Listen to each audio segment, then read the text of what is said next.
बच्चों, आज हम वर्कशीट नंबर 3 को डिस्कस करेंगे। यह वर्कशीट कक्षा 7 के लिए बनाई गई है, जो कि गणित विषय पर है। यह वर्कशीट 22 सितंबर 2020 की वर्कशीट है। सबसे पहले विद्यार्थी अपना नाम और अपने कक्षा अध्यापक का नाम दिए गए स्थान पर लिखेगा। वर्कशीट का टॉपिक है आंकड़ों का संगठन। अब तक हमने जाना आंकड़े क्या है तथा किसी विशिष्ट जानकारी के लिए आंकड़े क्यों इकट्ठा करते हैं। आंकड़ों द्वारा उचित ढंग से जानकारी प्राप्त करने के लिए उन्हें व्यवस्थित या संगठित करना आवश्यक है। तो आइए जानें आंकड़ों का संगठन।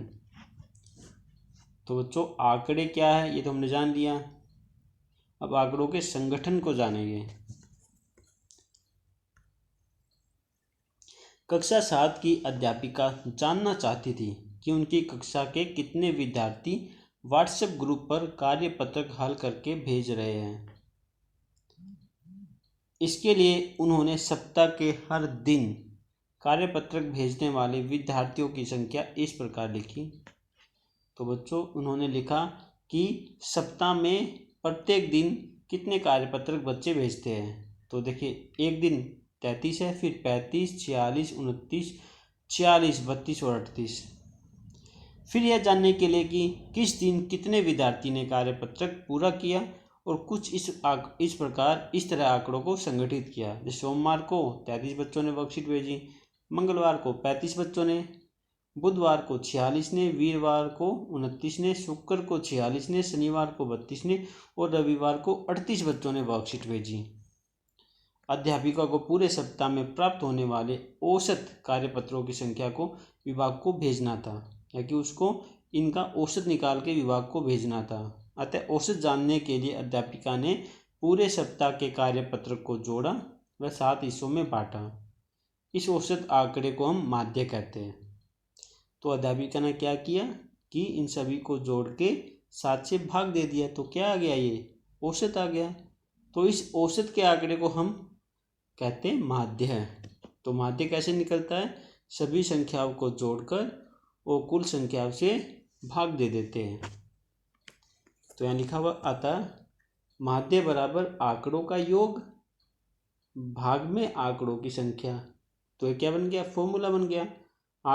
सभी आंकड़ों को मैंने लिख दिया और आपस में जमा कर दिया और कुल संख्या से भाग दे दिया। तो हमारे पास कितना है? 259 भाग में 7 और डिवाइड करने के बाद हमारे पास आता है 37।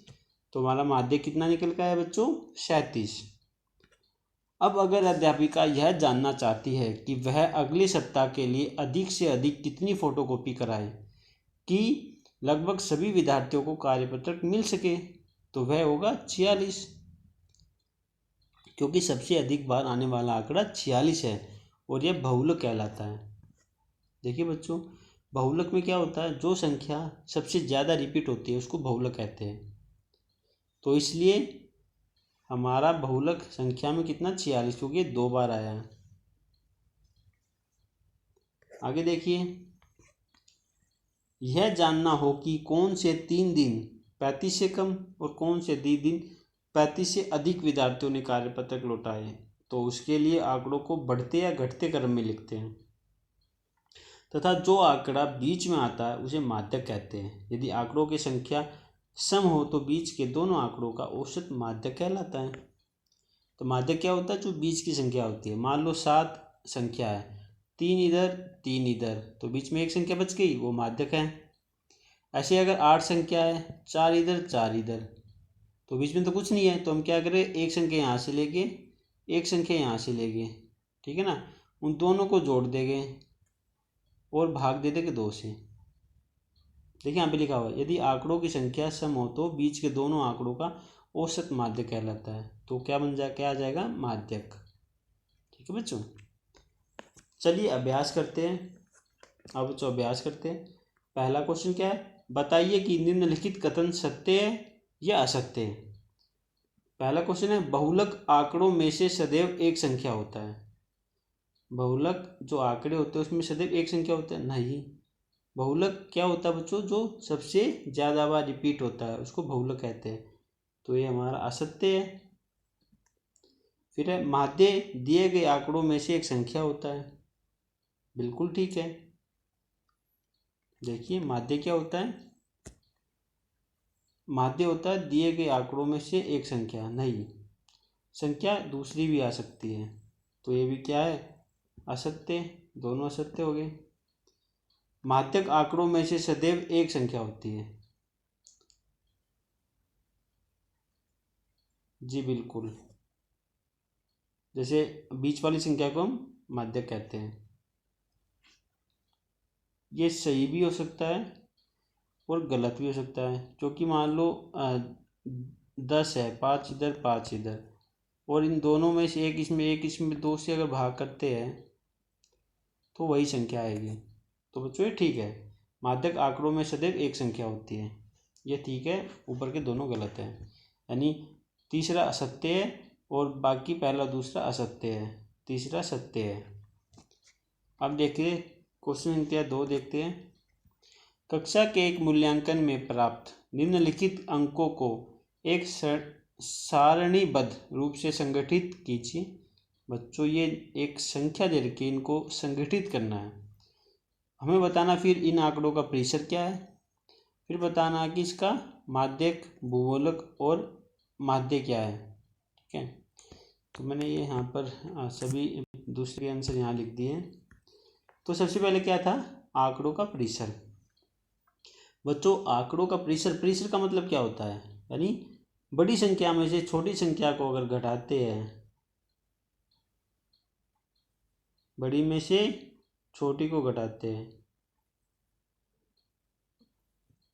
ठीक है, तो क्या होता है, परिसर होता है। जैसे यहाँ पे क्या परिसर होगा, बड़ी संख्या क्या है यहाँ पे देखिए 9 है, छोटी 1 है, 9 में से 1 गए 8, बहुत ही आसान है। ऐसे दूसरा क्या है, इन आंकड़ों का अंक गणितीय माध्य, बहुलक और माध्य ज्ञात करो। तो देखिए माध्य में क्या करते हैं, सभी संख्याओं को जोड़ के कुल संख्याओं से भाग देते हैं। तो मैंने सभी संख्याओं को यहाँ पे जोड़ दिया है और कुल संख्या कितनी है, 20 से भाग दे दिया। देखिए तो जोड़ने के बाद हमें मिला था 100, 100 को 20 से भाग देते तो कितना आता है 5, तो माध्य कितना आ गया 5। अब माध्य निकल चुका है, अब क्या निकाल गए हम, बहुलक। बहुलक में मैंने आपको बताया जैसे कि जो संख्या ज़्यादा रिपीट होती है उसको बहुलक कहते हैं। तो यहाँ पे देखिए हमें जो 5 संख्या वो कितनी बार दिख रही है, 1 2 3 4 5, 5 बार आ रही है। और बाकी संख्याओं को देखते हैं, जैसे मुझे 2 दिख रहा है, 2 2, ये 2 ही बार है, 3 6 6 6 4 बार है। तो यहाँ पर जो 5 है वो सबसे ज़्यादा रिपीट हुआ है, तो बोलो क्या हो जाएगा 5। ऐसे माध्यक में क्या होता है, माध्यक में हम इसको बढ़ते हुए क्रम में लिख देते हैं। तो बढ़ते हुए क्रम में जैसे 20 है संख्या, तो इसका आधा 10 आधा 10, तो इसमें से एक संख्या यहाँ से ले लो, एक संख्या यहाँ से ले लो, यानी 1 2 3 4 5 6 7 8 9 10, एक संख्या यहाँ से ले लो, एक यहाँ से ले लो और 2 से भाग दे दो। तो 5 जमा 5 10, 10 को 2 से भाग दीजिए, क्या मिलेगा बच्चों 5। तो माध्य कितना हो गया 5 हो गया, बड़ा ही सिंपल था। तो अभ्यास के लिए बच्चों 2 ही प्रश्न थे। तो यह वर्कशीट जो कि कक्षा 7 की गणित विषय की वर्कशीट थी हिंदी मीडियम की, यह वर्कशीट यहीं कंप्लीट होती है। अगर ये वीडियो आपको अच्छी लगे तो इसको लाइक कीजिए, शेयर कीजिए, सब्सक्राइब कीजिए। धन्यवाद।